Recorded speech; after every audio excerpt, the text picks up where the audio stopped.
In this video, I want to show you two drivers that are not really doing the right thing at an intersection waiting to turn left. So the first driver is this person right in front of me. You can see there's a vehicle in front of them waiting at the intersection with a regular green light. That car is waiting for these cars to come through. So this person should have stayed behind their stop line until they knew for sure that that vehicle in front of them is about to roll forward to make the turn.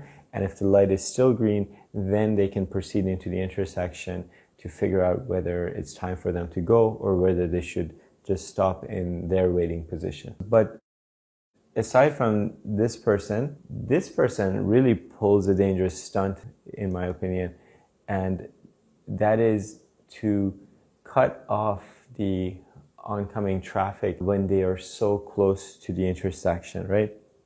When you go on that road test, the examiner is marking you for the type of gaps you're taking, right?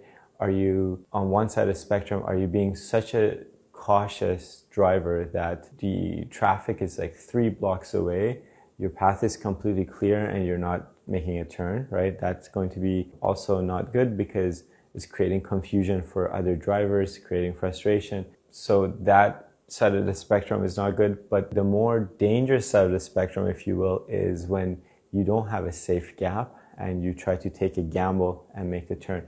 And I believe that this person just did that. So let's just kind of back this video up here and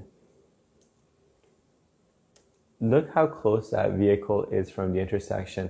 They're going about 50 kilometers an hour. So that's about 13 meters a second. And they're literally just 1 or 2 seconds away from entering the intersection.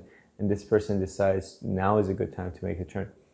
Look, even if you think you can get out of their way by the time they get there, if they have to react or they have to like suddenly cover the brake or hit the brake or feel like a crash might be imminent if they don't do something about their speed, then it's not a good turn. So it's not just about scraping by without, making contact with another car. It's about making it so that other people don't feel uneasy about the maneuver you're about to take.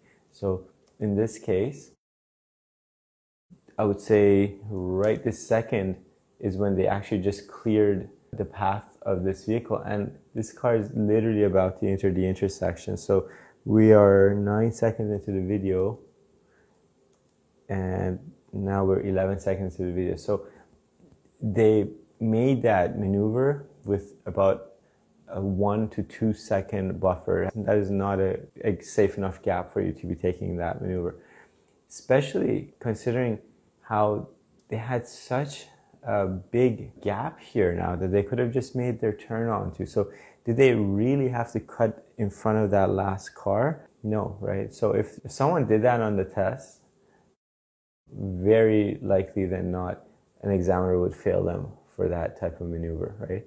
Because that just shows not good judgment, and it shows that you're gambling, right? You're not only gambling with your safety and the safety of the passengers in your car, but you're putting this driver and their passenger in harm's way as well.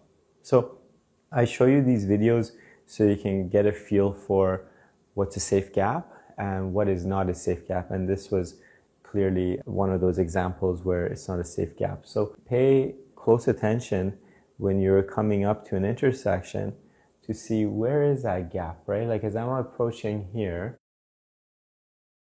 I can see this car approaching, but I should be thinking, oh, there's a pretty big gap after that. Maybe I'll just let this car pass by before I make this turn, just like this driver did here. So the takeaway is don't gamble on the road, take safe gaps, don't push it to the other extreme and not take any gaps, right? Not just be like, I want everything to be clear, right? And that is also not the norm. So there's always the really cautious, the super risk taker, and then somewhere in between is the happy medium. And that's what in that half an hour or 40-minute drive that you go with the examiner, you're trying to get a feel for. Do you know where that happy medium is, or do you still need to fine-tune your skills so you can figure it out? So I'll see you in the next video.